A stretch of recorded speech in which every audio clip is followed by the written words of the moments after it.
हिंगोली जिल्ह्यामध्ये शेतकरी पावसाच्या प्रतीक्षेमध्ये आहेत। महिन्याभरापूर्वी शेतकऱ्यांनी शेतीची मशागत केली, घरामध्ये बियाणं सुद्धा आणून ठेवलेलं आहे। मात्र पाऊस गायब असल्यामुळे पेरण्या पूर्णपणे खोळंबलेल्या आहेत।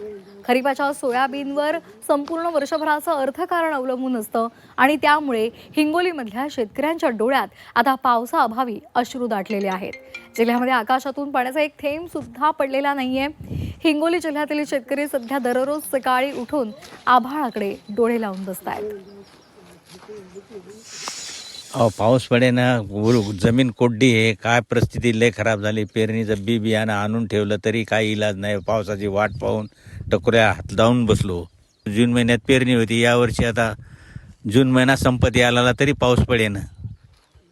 पेरणी कशी करावं काय समजेना आता। यावर्षी लयच कमी पाऊस आहे, पाऊसच नाही। दरवर्षी या वेळेला पेरणी होत असते, यंदा काहीच नाही, उन्हाळाच आहे, दुष्काळी आहे।